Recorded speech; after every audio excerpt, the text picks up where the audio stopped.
Bismillahirrahmanirrahim. Assalamualaikum. Today I will deliver lecture 5 of week 4 and we will continue with chapter 3 office automation. First of all, I will give you the recap of previous lesson.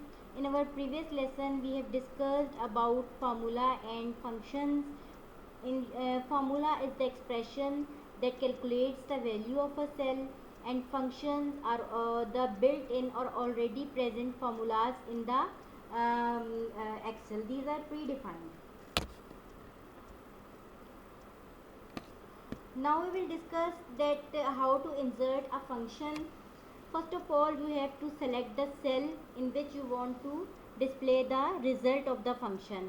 Click on the formula tab, click on insert function button, and insert function dialog box just like as the one up in the image appears, and then select the function from the category. As in this image countif function is selected, and then click OK. What is the function of countif? It will count the number of the cells on the basis of a certain criteria.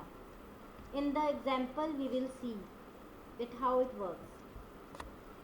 Function arguments range arguments dialog box appears, and in this you will give the range and criteria.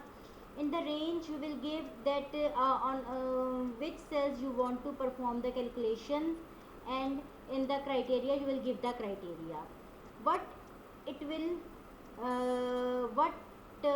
do, that from A1 to C2 you will see that there are values 3, 8, 6, 10, 5, 4, and only 3 values are greater than 5. In the criteria you have given greater than 5, so the 3 will be displayed in the cell D1, right? Because 3 values are greater than 5. Count if function will count the number of the cells on the basis of a certain criteria. Review.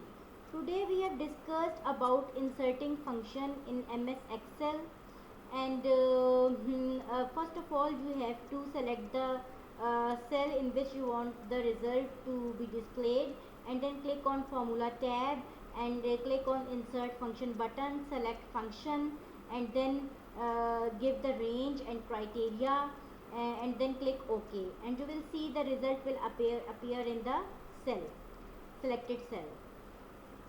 And this is the end of our lecture. Assignment: you have to practice that how to insert formula and functions at home, and explore the use of other functions also, like sum, average, and many more.